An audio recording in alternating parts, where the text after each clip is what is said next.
ब्रह्मांड ही सब कुछ है। समय, स्पेस और मैटर सब कुछ इसी में समाहित है।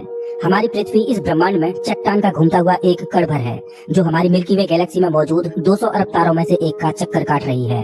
ये विशाल संरचना 90 अरब प्रकाश वर्ष की दूरी में फैले आकाश गंगाओं के सागर में सिर्फ एक बूंद के समान है। ये हमारा घर है, हमारी पृथ्वी, सुख सुविधाओं से भरपूर एक आरामदायक ग्रह। एक बार रोजमर्रा के कामों को छोड़ आसमान को देखिए, क्या दिखाई देता है। आसमान में फैली एक विशाल काली चादर में टिमटिमाते हुए तारे कितने खूबसूरत लग रहे हैं। रात में हम जिन तारों को देख पाते हैं वो सब हमारी मिल्की वे गैलेक्सी के एक छोटे से पैच के तारे हैं। हमारी गैलेक्सी में हम यहाँ रहते हैं और रात के समय में हमें सिर्फ इस छोटी सी जगह के तारे दिखाई देते हैं। कितनी विशाल है हमारी गैलेक्सी। लेकिन क्या ब्रह्मांड के सापेक्ष में हमारी गैलेक्सी का कोई अस्तित्व है? अपनी शीट बेल्ट बांध लीजिए, क्योंकि हमारा ये सफर बहुत ही रोमांचक और खतरों से भरा होने वाला है। तो चलिए पृथ्वी की सतह से उड़ान भरते हैं और ब्रह्मांड के आखिरी छोर की ओर चलते हैं। जैसे जैसे हम पृथ्वी की सतह से ऊपर उठते जा रहे हैं, वैसे वैसे हमें पृथ्वी की सतह ब्लू स्फीयर की तरह दिखने लगी है। यह है इंटरनेशनल स्पेस स्टेशन, इंसानों द्वारा स्पेस में बनाई गई सबसे बड़ी चीज। ये 27,580 किलोमीटर प्रति घंटे की रफ्तार से पृथ्वी के चक्कर काट रहा है, जो कि पृथ्वी की सतह से लगभग 400 किलोमीटर ऊपर है। और ये 24 घंटे में लगभग 16 बार पृथ्वी के चारों ओर घूम जाता है। जैसे ही हम इंटरनेशनल स्पेस स्टेशन से और ऊपर जाते हैं, तो हमें इंसानों द्वारा बनाई गई कुछ और चीजें दिखाई देती हैं। सैटेलाइट्स। अंतरिक्ष में इंसानों द्वारा भेजी गई हजारों सैटेलाइट्स पृथ्वी का चक्कर काट रही हैं। सैटेलाइट्स का अंतरिक्ष में एक जाल सा बिछा हुआ है। चलिए और ऊपर चलते हैं। इतने ऊपर से पृथ्वी का नजारा तो देखिए, कितना खूबसूरत लग रहा है हमारा ये नीला ग्रह।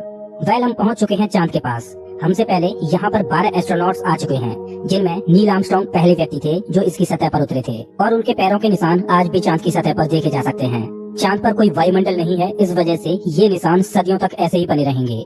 हम अभी अपने घर से लगभग 4 लाख किलोमीटर दूर हैं और चंद्रमा से हमारा ग्रह कुछ इस तरह का दिखाई देता है। ऐसा लग रहा है जैसे अंतरिक्ष में एक ब्लू मार्बल रखी हो। चांद की सतह एक बैटल फील्ड की तरह लग रही है, जिसने पिछले अरबों सालों से कॉमेट्स और एस्ट्रॉइड्स की मार को झेला है। चांद का कोई वायुमंडल नहीं है जो कि कॉमेट्स या एस्ट्रॉइड्स को स्पेस में ही जला दे। सौभाग्य से हमारी पृथ्वी का वायुमंडल है जो हमें स्पेस से आने वाले खतरों से बचाता है। चलिए अंतरिक्ष में एक लंबी छलांग लगाते हैं। ये है हमारे सौर मंडल का सबसे चमकीला ग्रह वीनस। इसको पृथ्वी की छोटी बहन बोला जाता है, क्योंकि ये पृथ्वी की ही तरह रॉकी प्लैनेट है, जिसकी ग्रेविटी लगभग पृथ्वी के ही समान है। लेकिन ये ग्रह एक नर्क की तरह है, क्योंकि इस पर होती है भयंकर बारिश, पानी की नहीं बल्कि एसिड की। इसके एटमॉस्फेयर में जो बादल दिखाई दे रहे हैं वो सल्फ्यूरिक एसिड के हैं। हमारे सौर मंडल में सिर्फ वीनस ही एकमात्र ऐसा ग्रह है जिस पर सबसे ज्यादा ग्रीन हाउस इफेक्ट होता है। सूर्य की गर्मी इस पर आती तो है, लेकिन वापस नहीं जा पाती, जिस वजह से हीट इसके एटमॉस्फेयर के अंदर ट्रैप होकर रह जाती है। यही कारण है कि शुक्र ग्रह हमारे सौर मंडल का सबसे गर्म ग्रह है, जिसका तापमान 465 डिग्री सेल्सियस है। इसकी सतह पर काफी मात्रा में ज्वालामुखी मौजूद हैं, जो इस ग्रह को और ज्यादा खतरनाक बनाते हैं। इस एंग्री प्लैनेट पर कुछ भी सरवाइव नहीं कर सकता। चलिए अपनी जर्नी को और आगे बढ़ाते हैं। ये है सूर्य के सबसे पास मौजूद ग्रह मरकरी। इस ग्रह की धरती हमारे चंद्रमा जैसी नजर आती है, जिस पर बड़े बड़े गड्ढे मौजूद हैं। इस ग्रह के दिन और रात के टेम्परेचर में बहुत ज्यादा डिफरेंस है। रात के समय में इसका तापमान -170 डिग्री सेल्सियस पहुंच जाता है, तो दिन के समय में 400 डिग्री सेल्सियस को भी पार कर जाता है। चलिए आगे बढ़ते हैं। यह है हमारा भगवान। यही है जो अपनी ऊर्जा से पृथ्वी पर जीवन को चला रहा है। अगर ये न होता तो हम न होते। पृथ्वी से लगभग 150 मिलियन किलोमीटर दूर मौजूद ये तारा इतना बड़ा है कि इसमें लाखों पृथ्वियां समा जाएं। सूर्य इतना भारी है कि इसकी ग्रेविटी पूरे सोलर सिस्टम को कंट्रोल कर रही है। इससे निकलने वाली लपटें इतनी बड़ी होती हैं कि सूर्य की सतह से हजारों किलोमीटर ऊपर तक चली जाती हैं। चलिए अपनी यात्रा को आगे बढ़ाते हैं। यह है पृथ्वी का सबसे नजदीकी ग्रह मंगल। इसकी धरती लाल है, इस वजह से इसे लाल ग्रह भी बोला जाता है। वैज्ञानिक मंगल ग्रह के बारे में जानने के लिए बड़े ही उत्सुक हैं, क्योंकि वैज्ञानिक कहीं न कहीं ये अनुमान लगाते हैं कि मंगल ग्रह हमारा पास्ट है। वैज्ञानिक मानते हैं कि अतीत में मंगल की धरती पर जीवन फला फूला होगा। मंगल की धरती पर भी सागर मौजूद थे, नदियां मौजूद थीं, इसका खुद का एक एटमॉस्फेयर था। लेकिन आज ये ग्रह वीरान और बंजर पड़ा है। आज वैज्ञानिक इस ग्रह पर सूक्ष्म रूप में ही सही बैक्टीरिया के रूप में जीवन खोजने में जुटे हैं, और वैज्ञानिक इस ग्रह पर भविष्य में बस्तियां बसाने की सोच रहे हैं। अगर हम मंगल पर आए हैं तो हम इसे कैसे मिस कर सकते हैं। यह है ओलंपस मॉन्स, एक प्राचीन ज्वालामुखी। मंगल की धरती पर ज्वालामुखी से बना ये पहाड़ पृथ्वी की सबसे ऊंची चोटी माउंट एवरेस्ट से भी लगभग 3 गुना ऊंचा है, और ये हमारे सोलर सिस्टम की सबसे ऊंची चोटी है। अगर मंगल की धरती से हम अपने ग्रह पृथ्वी को देखें तो ये कुछ इस तरह की दिखाई देती है। अब आगे की यात्रा थोड़ी सी डरावनी होने वाली है, क्योंकि अब हम एस्ट्रॉइड बेल्ट में प्रवेश कर रहे हैं, जो कि मंगल और बृहस्पति ग्रह के बीच मौजूद है। इसमें मौजूद हैं बड़ी बड़ी और विशालकाय चट्टानें, जो कि सूर्य के चारों ओर घूम रही हैं। इस एस्ट्रॉइड बेल्ट में इतनी बड़ी बड़ी चट्टानें मौजूद हैं कि अगर ये सब आपस में मर्ज हो जाएं, तो इनसे एक बड़े ग्रह का निर्माण हो सकता है। इस बेल्ट में इतने बड़े बड़े एस्ट्रॉइड्स मौजूद हैं कि इन पर एक बड़ा शहर बसाया जा सके। जैसा कि हम जानते हैं कि 4.5 बिलियन साल पहले हमारे सौर मंडल में ग्रह बने, लेकिन एस्ट्रॉयड बेल्ट में मौजूद ये मलबा जैसा का तैसा रह गया। एस्ट्रॉयड बेल्ट में मौजूद मलबा एक प्लैनेट बन सकता था, लेकिन एक बड़ी शक्ति ने इस मलबे को प्लैनेट नहीं बनने दिया, और वो शक्ति थी जुपिटर। जुपिटर की हाई ग्रेविटी ने एस्ट्रॉयड बेल्ट के एस्ट्रॉयड्स को प्लैनेट नहीं बनने दिया। जुपिटर हमारे सोलर सिस्टम का सबसे बड़ा प्लैनेट है और इसके ढेर सारे चंद्रमा हैं। ये इतना बड़ा है कि हमारे सोलर सिस्टम के अन्य सभी प्लैनेट्स को मिलाकर भी इतना बड़ा ग्रह नहीं बनाया जा सकता। ये है जुपिटर का ग्रेट रेड स्पॉट। ये लाल धब्बा जुपिटर की सतह पर सदियों से चला आ रहा है। ये एक विशाल तूफान है। ये रेड स्पॉट इतना बड़ा है कि इसमें 3 पृथ्वियां आ जाएं। जुपिटर एक गैसीय प्लैनेट है, इस वजह से इसकी सतह पृथ्वी की तरह ठोस नहीं है। अगर आप जुपिटर की सतह पर उतरे तो आप इसकी सतह पर खड़े नहीं हो सकते, बल्कि सीधे इसके अंदर चले जाओगे। जुपिटर जितना वायलेंट और विनाशकारी है, वहीं इसके चंद्रमा जीवन के पनपने के लिए आइडियल साबित होते हैं। जुपिटर के दर्जनों चंद्रमाओं में से एक है यूरोपा, जो कि पूरी तरह बर्फ की मोटी चादर से ढका हुआ है। वैज्ञानिक मानते हैं कि यूरोपा की सतह पर जमी हुई बर्फ के नीचे पानी तरल रूप में मौजूद है। इस पर पानी का तरल रूप में होना जीवन के होने की संभावनाओं को बढ़ा देता है। हमारे सोलर सिस्टम में बृहस्पति ग्रह के चंद्रमा यूरोपा पर वैज्ञानिक जीवन होने की प्रबल संभावनाएं जताते हैं। हमारा अगला पड़ाव है हमारे सौर मंडल का सबसे खूबसूरत प्लैनेट सैटर्न। शनि ग्रह के छल्ले इसकी सुंदरता में 4 चांद लगाते हैं, जो कि इसकी सतह से लाखों किलोमीटर ऊपर तक फैले हैं। शनि ग्रह को अपने सोलर सिस्टम का ताज माना जाता है। ये है शनि ग्रह का एक चंद्रमा टाइटन। इसका खुद का एक एटमॉस्फेयर है, इस पर हवा है, बारिश होती है, यहाँ तक कि इस पर ऋतुएं भी बदलती हैं। इस पर नदियाँ और सागर मौजूद हैं। ये चंद्रमा देखने में लगभग पृथ्वी की ही तरह है, लेकिन इस पर जो नदियाँ और सागर हैं वो पानी के नहीं बल्कि लिक्विड नेचुरल गैस के हैं।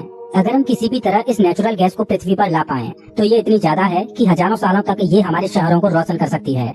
वैज्ञानिक अनुमान लगाते हैं कि अरबों साल बाद जब सूर्य गरमाने लगेगा और एक रेड जाइंट बन जाएगा, तब टाइटन हैबिटेबल जोन में होगा। उस समय टाइटन पर पृथ्वी जैसी परिस्थितियां मौजूद होंगी। इस वजह से वैज्ञानिक टाइटन को भविष्य की पृथ्वी मानते हैं। अभी हम अपने घर से इतने दूर आ चुके हैं कि यहाँ से हमारी पृथ्वी एक डॉट की तरह दिखाई देती है। अब जैसे जैसे हम अंतरिक्ष की गहराई में और आगे बढ़ते जाएंगे, वैसे वैसे पृथ्वी हमारी आंखों से ओझल होती जाएगी। हमारा अगला पड़ाव है यूरेनस। प्राचीन समय में यूरेनस और नेपच्यून के बारे में कोई भी जानकारी नहीं थी, जब तक कि टेलीस्कोप का आविष्कार नहीं हुआ। हमारी सौर व्यवस्था का सबसे आखिरी प्लैनेट है नेपच्यून। हमारा सोलर सिस्टम बहुत बहुत बड़ा है, लेकिन नेपच्यून के बाद भी हमारा सोलर सिस्टम खत्म नहीं हो जाता। अपने सोलर सिस्टम की गहराई में हम आगे बढ़ते हैं तो हम पहुंच जाते हैं कुइपर बेल्ट में, जो पिछली एस्ट्रॉयड बेल्ट से 20 गुना चौड़ी और 200 गुना ज्यादा फैली है। ग्रहों की लिस्ट से बेदखल किया जाने वाला प्लूटो भी इसी कुइपर बेल्ट का सदस्य है। कुइपर बेल्ट में एस्ट्रॉयड बेल्ट से भी ज्यादा बड़े बड़े ऑब्जेक्ट्स मौजूद हैं, जिनकी खुद की ग्रेविटी की वजह से इनके चंद्रमा भी हैं। चलिए कुइपर बेल्ट को पार करके आगे चलते हैं। हमारी पृथ्वी से 13 बिलियन किलोमीटर दूर यह है सूर्य से सबसे दूर मौजूद ऑब्जेक्ट सेडना। ये एक बौना ग्रह है, जो एक ऐसा स्पेस ऑब्जेक्ट है जो सबसे दूर सूर्य की परिक्रमा कर रहा है। इसकी खोज 2003 में हुई थी। ये सूर्य की एक परिक्रमा 10,000 सालों में पूरी कर पाता है। चलिए अब अपने सोलर सिस्टम से बाहर का रुख करते हैं। अभी हम इंटरस्टेलर स्पेस में प्रवेश कर चुके हैं। देखिए देखिए, अंतरिक्ष की गहराई में ये क्या ट्रेवल कर रहा है? ओह, ये तो वॉयेजर 1 स्पेसक्राफ्ट है। यही तो इकलौता स्पेसक्राफ्ट है जो कि इंसानों द्वारा बनाई गई सबसे दूर मौजूद चीज है। ये पृथ्वी से अब तक 19 अरब किलोमीटर दूर जा चुका है। इस स्पेसक्राफ्ट ने अंतरिक्ष के काफी सवालों से पर्दा उठाया है। ये बंदूक से निकली बुलेट से भी 20 गुना तेज ट्रेवल कर रहा है। चलिए अपनी यात्रा को और आगे बढ़ाते हैं। अभी हम अपने सोलर सिस्टम की हदों से इतने दूर आ चुके हैं कि यहाँ से हमारा सूर्य एक आम तारे की तरह दिखाई दे रहा है, लेकिन इतनी दूर से भी इसकी ग्रेविटी को महसूस किया जा सकता है, क्योंकि अरबों की संख्या में यहाँ पर कॉमेट्स को देखा जा सकता है, जो सूर्य की ग्रेविटी से बंधे हुए हैं। इन कॉमेट्स में इतना ज्यादा पानी है कि अगर ये सब इकट्ठे हो जाएं, तो ये पृथ्वी से भी ज्यादा बड़े और गहरे सागरों को भर दें। वैज्ञानिक मानते हैं कि पृथ्वी पर ज्यादातर पानी कॉमेट्स के द्वारा ही आया है। पेंसपर्मिया थ्योरी के अनुसार पृथ्वी पर जीवन कॉमेट्स के द्वारा ही धरती पर आया। अंतरिक्ष में तैर रही इन छोटी छोटी बर्फीली चट्टानों में जीवन सूक्ष्म रूप में बैक्टीरिया की फॉर्म में मौजूद हो सकता है। कॉमेट्स का एक विशाल बादल हमारे सौर मंडल को घेरे हुए है, जिसे ऑर्ट क्लाउड बोला जाता है। ऐसा माना जाता है कि ये ऑर्ट क्लाउड हमारे सौर मंडल की ग्रेविटी की आखिरी सीमाओं पर है। इसके बाद सूरज की ग्रेविटी कमजोर पड़ने लगती है, जिस वजह से इसके बाद सूरज का खिंचाव बहुत कम रह जाता है।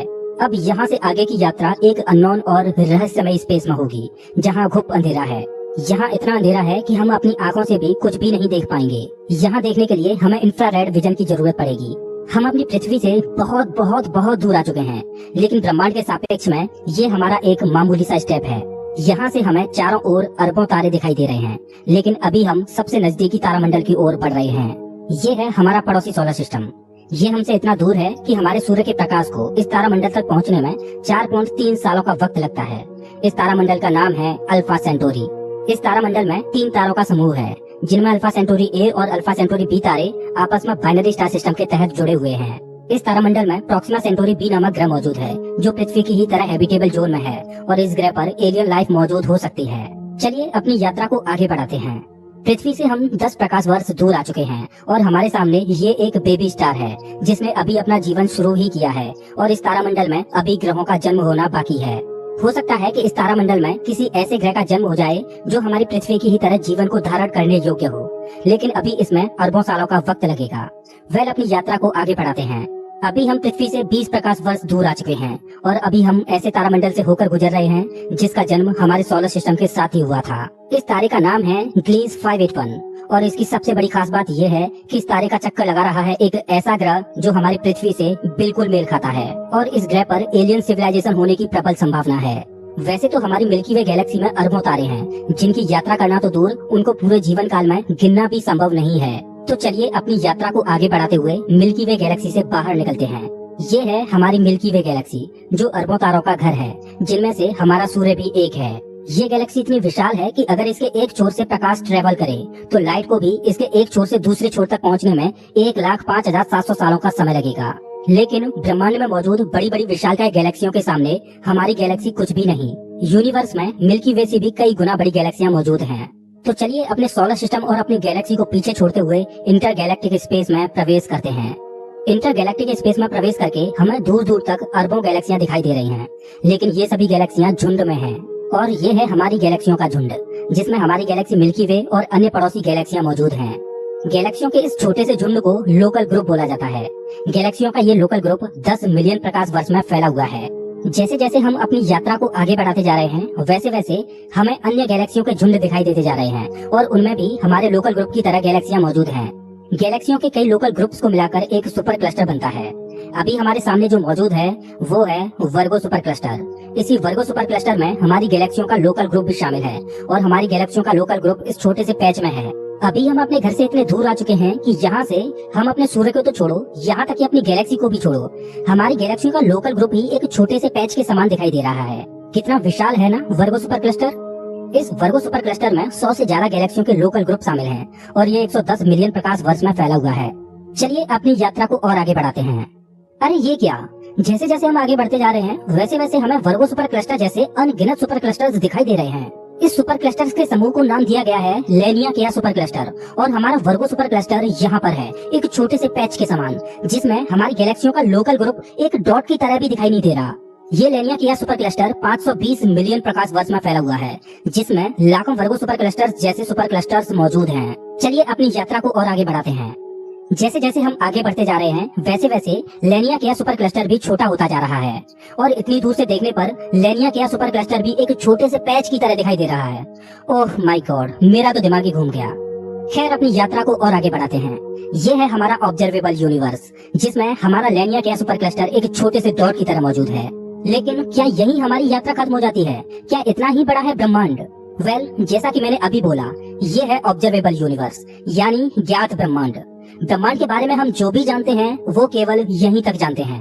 हो सकता है कि ब्रह्मांड का विस्तार आगे भी हो, जो अनंत तक चलता जा रहा हो, लेकिन वहाँ से हम तक कोई प्रकाश ही नहीं पहुँच पा रहा हो, जिससे हमें ऑब्जर्वेबल यूनिवर्स के बाहर का भी पता चल सके।